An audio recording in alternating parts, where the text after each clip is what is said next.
The radio crackled to life at exactly 6:30 in the morning. Corporal Heinrich Müller had been half asleep at his post when the first frantic message came through. His coffee cup fell from his hands and shattered on the concrete floor. The voice on the other end was screaming about ships. Hundreds of ships. Thousands of ships. The ocean was covered with them. Heinrich grabbed the telephone with shaking hands and called his superior officer. Within minutes, the quiet German headquarters in France exploded into chaos. Officers rushed through hallways in various states of dress. Maps were pulled out. Telephones rang constantly. Nobody knew what was happening, but everyone knew it was bad. Captain Klaus Berger arrived at the intelligence office and immediately understood the gravity of the situation. Reports were flooding in from all along the Normandy coast. American troops were landing at beaches they called Utah and Omaha. British forces were hitting Sword, Juno, and Gold beaches. Paratroopers had dropped behind German lines during the night. The invasion everyone had been waiting for had finally begun, but there was a problem. A massive problem. Nobody could wake Adolf Hitler. The Führer had stayed up late the night before and had taken sleeping pills. His staff at Berchtesgaden, his mountain retreat in Bavaria, refused to disturb him. They knew Hitler's temper. They knew what happened to people who interrupted his sleep. So as American soldiers stormed the beaches of France, the most powerful man in Germany slept peacefully in his bed, completely unaware that the war was about to turn against him forever. Field Marshal Gerd von Rundstedt paced in his headquarters, his face growing redder with each passing minute. He was the supreme commander of German forces in the West, but he couldn't do anything without Hitler's permission. The panzer tank divisions that could potentially stop the invasion were held in reserve near Paris. Only Hitler could give the order to release them. And Hitler was asleep. Von Rundstedt slammed his fist on the table. Every minute that passed allowed more Allied soldiers to land. Every minute meant more equipment, more tanks, more artillery pieces coming ashore. The Atlantic Wall, the massive defensive fortification that Hitler had promised would stop any invasion, was crumbling. Concrete bunkers were being destroyed. Beach obstacles were being cleared. German soldiers were fighting desperately, but they were overwhelmed by the sheer number of attackers. Making matters worse, nobody at German high command could agree on what was actually happening. Was this the real invasion? Or was it a trick?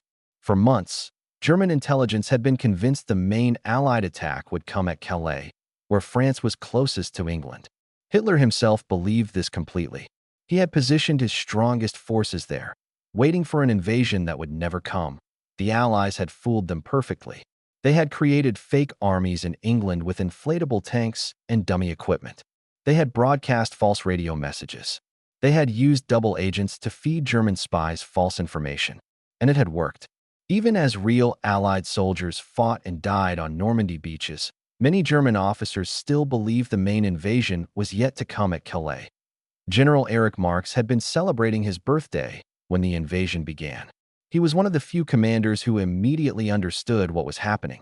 He called his superiors and begged them to send reinforcements. He pleaded for the panzer divisions to be released. But the answer was always the same: wait for orders from Hitler. Captain Berger sat in the intelligence room, listening to radio intercepts and reading decoded messages. The picture was becoming clearer, and it terrified him. The Allies had achieved complete surprise. They had air superiority, which meant German planes couldn't even fly to see what was happening. They had naval superiority, with massive battleships bombarding German positions. And they had numerical superiority, with wave after wave of landing craft bringing troops ashore. German soldiers on the beaches were fighting with incredible bravery. They were outnumbered, outgunned, and under constant bombardment from ships and aircraft, but they fought on.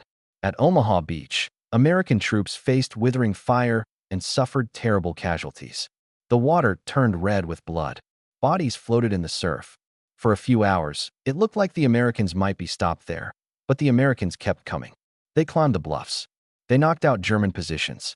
They pushed inland. And all the while, more troops kept landing. By noon, it was clear that the Allies had established a foothold.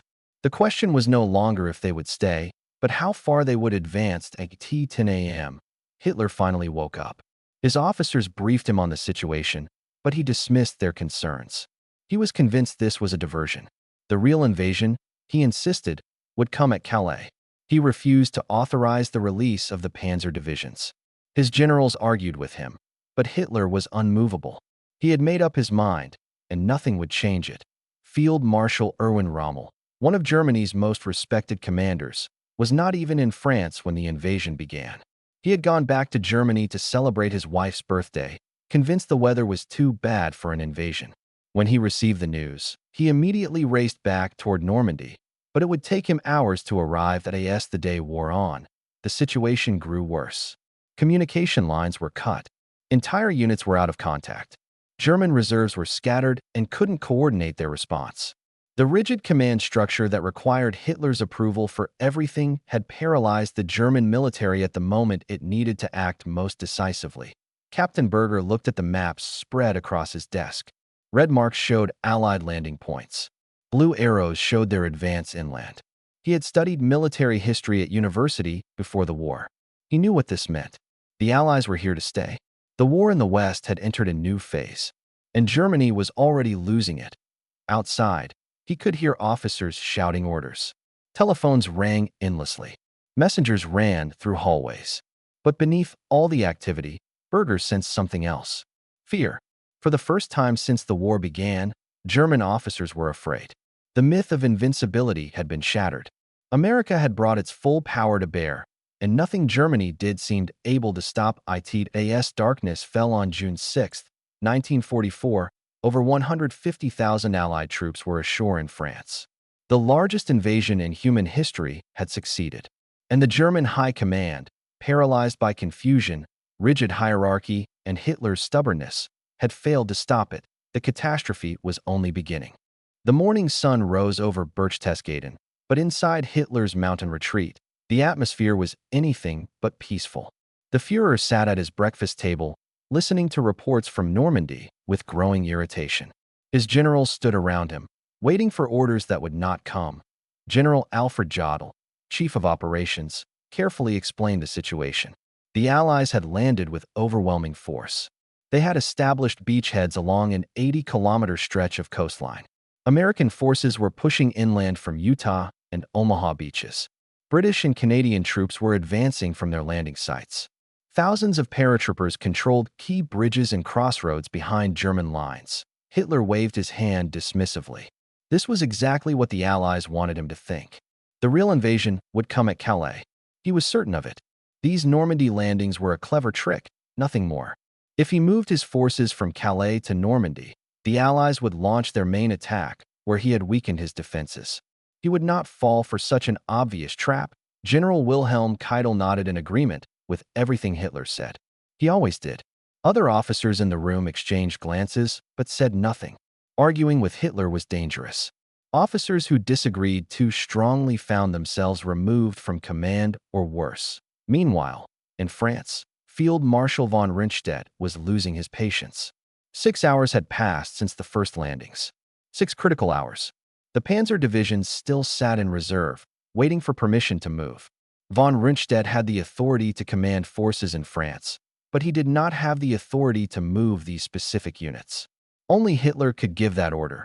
Von Rundstedt made another telephone call to Berchtesgaden. He spoke carefully, respectfully, but firmly. The situation was critical. The Allies were reinforcing their positions. Every hour of delay made the job of pushing them back into the sea more difficult. The panzers needed to attack now, while there was still a chance to destroy the invasion before it could establish itself. The answer came back: wait. Hitler had not yet decided. He needed more information. He needed to be certain this was the real invasion and not a diversion. Von Rundstedt hung up the telephone and let out a string of curses that shocked even the battle-hardened officers around him. They were losing the war while Hitler played strategic games in his mountain retreat. Field Marshal Rommel's car raced along French roads toward Normandy. Rommel had been one of Germany's most successful commanders in North Africa, earning the nickname the Desert Fox for his tactical brilliance. He knew how to fight the Allies. He knew how to use mobile warfare and quick counterattacks. But he couldn't do any of that from the back seat of a speeding car. Rommel had inspected the Atlantic Wall defenses many times. He had warned that it wasn't strong enough. He had argued for placing the panzer divisions closer to the coast so they could counterattack immediately after any landing. But he had been overruled. The panzers were held back, and now they were stuck waiting for orders that might never come. As Rommel's car drove through small French villages, he saw signs of the Allied air superiority that would doom Germany's response. Allied fighter bombers owned the skies. Any German vehicle that moved during daylight was a target. Roads were cratered with bomb damage. Burned-out trucks and tanks littered the roadsides. Moving large formations of troops and armor in these conditions would be nearly impossible. At 2 p.m., Hitler finally authorized the 12th SS Panzer Division to move toward Normandy. It was something, but it was too little and far too late. The division was over 100 kilometers away from the beaches. It would take them the rest of the day and all night to arrive, and they would have to move under constant air attack. The Panzer Division began its advance in the afternoon. Within an hour, Allied aircraft found them. P-47 Thunderbolts and Hawker Typhoons swooped down on the column. Rockets streaked from under their wings. Machine guns chattered. Tanks exploded. Trucks burst into flames. Soldiers scattered for cover. The column was forced to stop, hide, and wait for darkness. What should have been a 6-hour journey would take 2 days. The crews that finally arrived would be exhausted, low on fuel, and depleted in numbers. They would face an enemy that had used those 2 days to dig in, bring up artillery, and land even more troops. Back at German headquarters, intelligence officers were beginning to piece together the full scale of the Allied operation. The numbers were staggering. The Allies had used over 5,000 ships. They had landed with over 11,000 aircraft providing support. More than 150,000 troops were already ashore, and more arrived with every passing hour. This was not a diversion. This was the largest military operation in human history. Captain Berger presented these findings to his superiors. The officers studied the numbers in silence. General Marx, who had understood the danger from the beginning, asked the question everyone was thinking. Could they push the Allies back into the sea? Nobody wanted to answer. They all knew the truth. The moment to stop the invasion had been in the first few hours, when the Allies were most vulnerable. That moment had passed. The Atlantic Wall had failed. The strategy of holding panzers in reserve had failed. The belief that Calais would be the main target had failed. Everything had failed. Worse still, the German defenders had no answer to Allied air power. The Luftwaffe, once the pride of the German military, was nearly absent from Normandy skies. Allied bombers and fighters flew wherever they wanted. They attacked anything that moved. German soldiers on the ground felt helpless, constantly looking up at the sky in fear. A WWII evening, von Rundstedt requested a meeting with Hitler. He needed to explain face-to-face how serious the situation had become. But Hitler refused. He was too busy. He had other matters to attend to.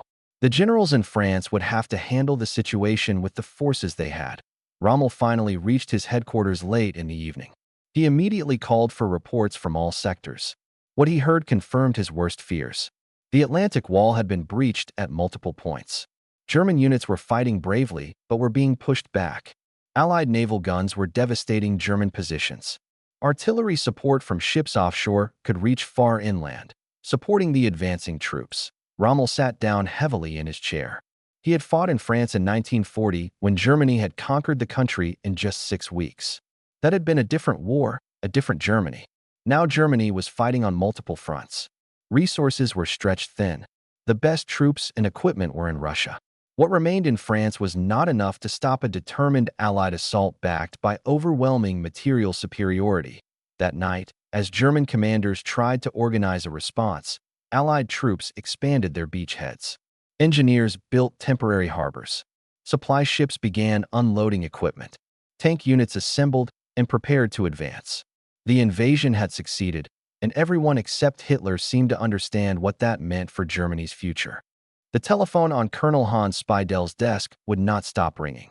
It was June 7th, the day after the invasion, and the situation was deteriorating faster than anyone at German headquarters could track. Spiedel was Rommel's chief of staff, and his job had become impossible. Every call brought worse news than the one before. A garrison commander reported his position was being overrun. An artillery unit said they were out of ammunition. A panzer company that had tried to advance during daylight had been destroyed from the air before reaching the battle. Communication lines were cut to entire sectors. Nobody knew what was happening in large sections of the front line. Rommel stood over a map table, his face grim. He had spent the night studying intelligence reports and speaking with commanders who had actually seen the invasion beaches. What they described was unlike anything Germany had faced before. The Allies were not just landing troops. They were landing entire armies, complete with tanks, artillery, trucks, supplies, and fuel. They were building artificial harbors to unload ships directly onto the beaches. The sheer scale of it was overwhelming. Rommel had commanded German forces when they invaded France in 1940. That campaign had been considered a masterpiece of mobile warfare. But what the Allies were doing now made the German invasion look small by comparison. The Americans alone had more industrial capacity than all of Germany. They could build ships faster than U-boats could sink them. They could build planes faster than German factories could produce fighters to shoot them down.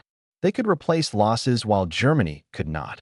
Rommel had known this for some time, but many other German officers still believed in eventual victory.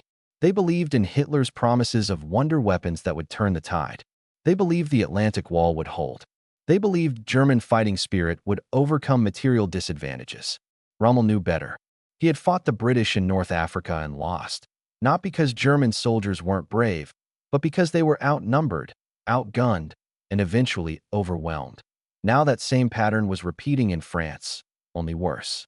In North Africa, supply lines across the Mediterranean could be attacked by aircraft and ships.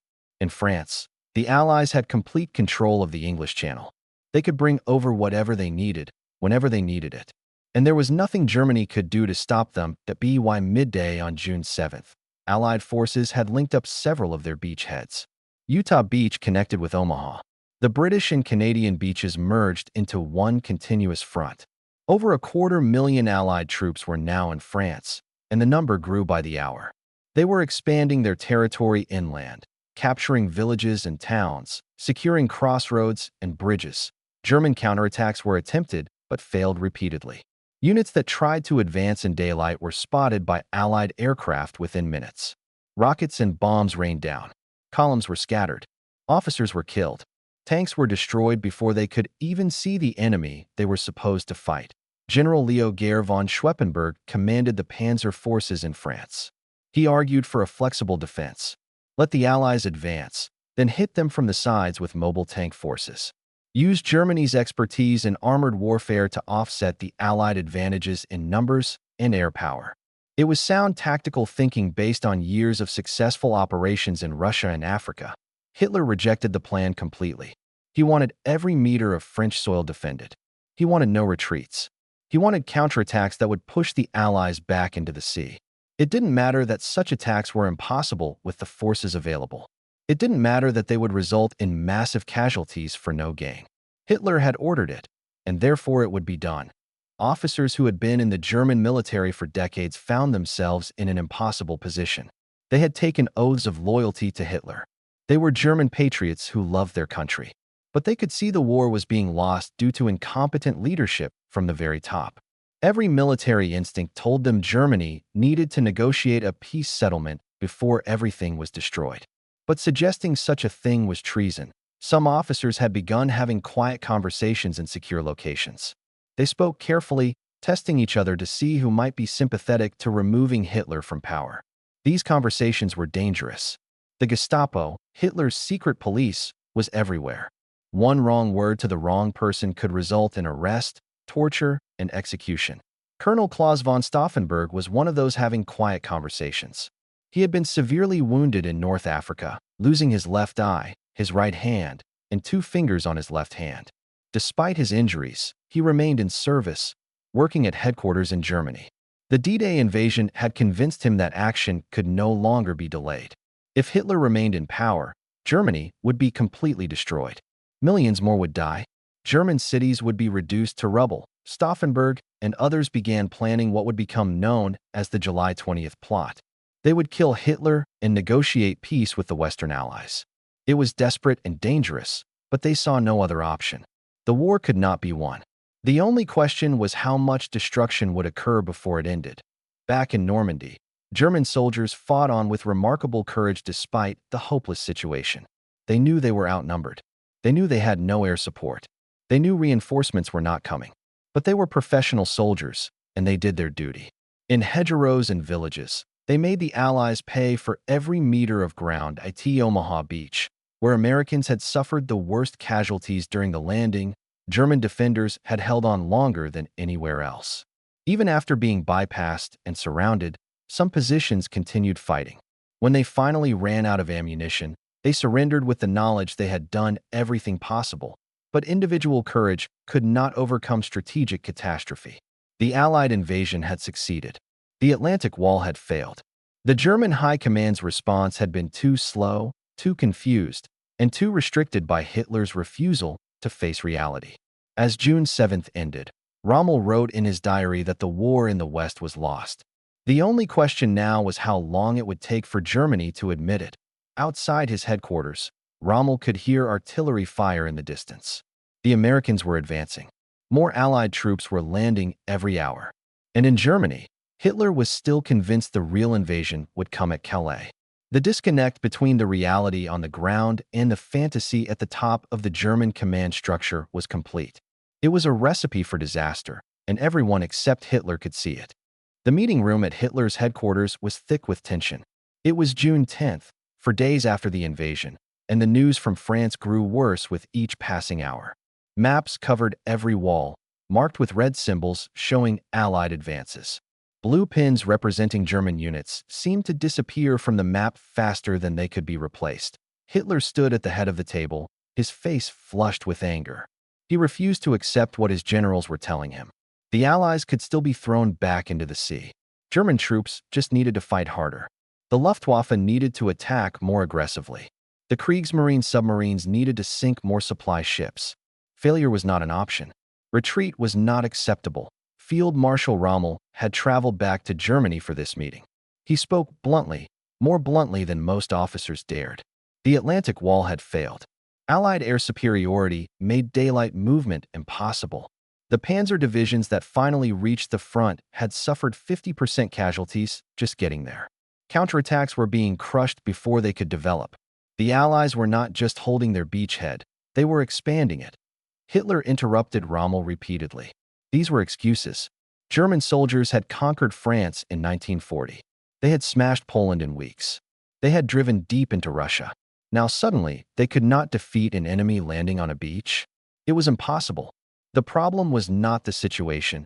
It was the commanders who lacked the will to win. Rommel felt his temper rising but controlled it. He tried a different approach. The Allies had over 500,000 troops in France now. More arrived every day. They had established complete air superiority. Their naval guns could reach far inland, devastating any German position they could spot. Germany was fighting on two fronts, with the main forces committed in Russia. There were not enough reserves to both hold the Eastern Front and defeat the invasion in the West. Hitler's response was to talk about wonder weapons. The V-1 flying bombs would rain down on London, breaking British morale. New jet fighters were being developed that would sweep Allied planes from the sky. Advanced submarines were under construction that could operate undetected. These weapons would change the course of the war. Germany just needed to hold on until they were ready. The officers in the room had heard these promises before. The wonder weapons were always coming soon, but they never arrived in time or in sufficient numbers to make a difference. Meanwhile, real soldiers were dying in France, trying to stop an invasion with inadequate forces and no air support. General von Rundstedt spoke up. He suggested, very carefully, that perhaps Germany should consider negotiating with the Western Allies.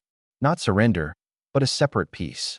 Let the British and Americans occupy France, while Germany concentrated all its forces against the Soviet Union. Surely the West would prefer a strong Germany as a barrier against communism rather than a destroyed Germany that would allow the Soviets to dominate Europe. The room went silent. Everyone knew von Rundstedt had just crossed a dangerous line. Suggesting negotiations was the same as suggesting defeat. Hitler turned to face von Rundstedt, his eyes cold. The Führer spoke quietly, which was somehow more frightening than his usual shouting. Germany would never negotiate from weakness. Germany would never give up territory it had conquered. The suggestion was defeatist and unworthy of a German field marshal. Von Rundstedt would continue fighting with the forces he had, and he would stop the Allied advance. That was an order. The meeting ended badly. As officers filed out, they exchanged worried glances. Von Rundstedt had been one of Germany's most respected military minds since before Hitler came to power. If he was suggesting negotiations, the situation must be even worse than they thought. Back in Normandy, the reality was indeed grim. American forces had captured the port of Cherbourg at the tip of the Cotentin Peninsula. British and Canadian forces were pushing toward Cannes, a major city that controlled the roads to Paris. German defenders fought desperately, but they were being ground down. Units that started with full strength were reduced to fractions of their original numbers within days. Young soldiers who had never seen combat before were thrown into battle with minimal training. They faced veterans who had fought in North Africa and Sicily. They faced overwhelming firepower. They faced constant air attacks. Many broke and ran. Others fought with suicidal bravery, knowing they would die but determined to take some of the enemy with them. The German supply situation was catastrophic. Ammunition ran low. Food was scarce. Medical supplies were exhausted. Wounded soldiers could not be evacuated because any vehicle moving in daylight was attacked from the air. They lay in field hospitals, hoping to survive long enough to be captured by the Allies, who at least had medicine and proper medical care. Allied intelligence was reading German communications almost in real time. The Germans did not know their Enigma code machines had been broken. Every order, every report, every unit movement was being intercepted and decoded. The Allies knew where German reserves were positioned. They knew when counterattacks were coming. They knew where the defenses were weakest.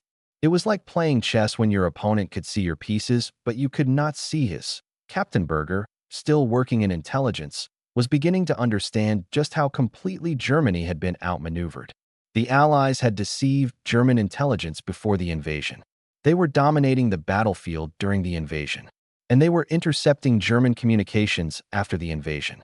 At every level, Germany was losing the intelligence war. Some officers began quietly making preparations for Germany's defeat. They sent their families away from cities that would become battlefields. They hid documents that might incriminate them in Allied hands.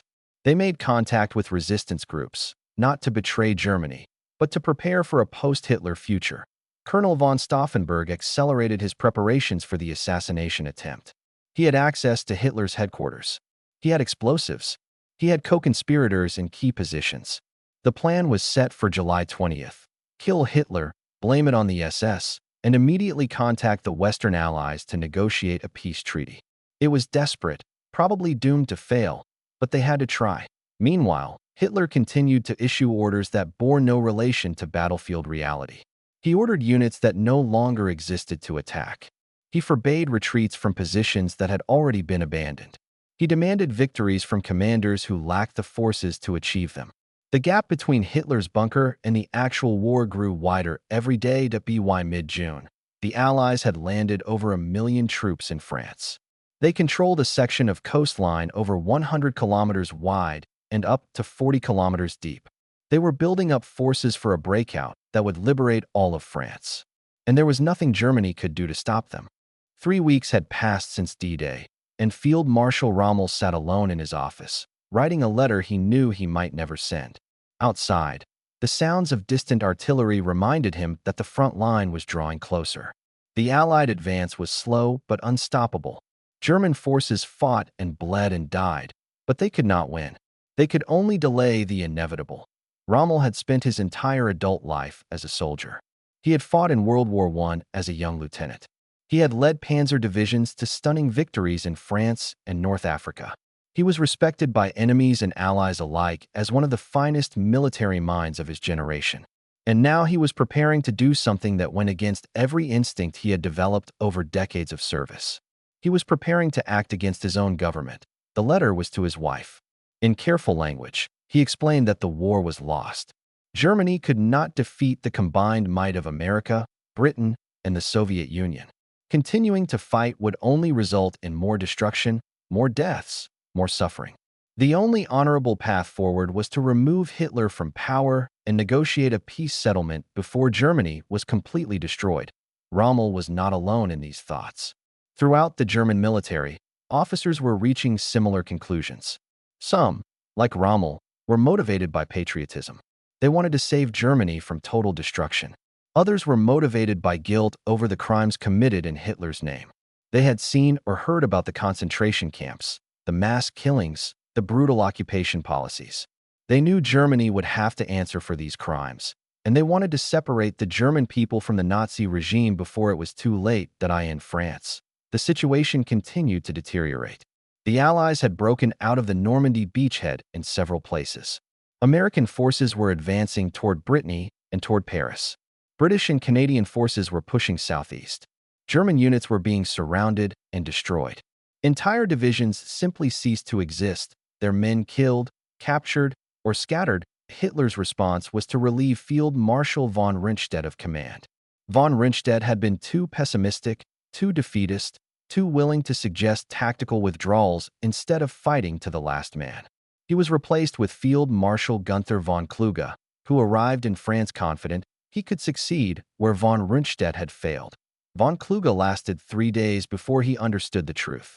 He called Berlin and reported that von Rundstedt had been absolutely right about everything. The situation was hopeless. The Allies were too strong. German forces were too weak.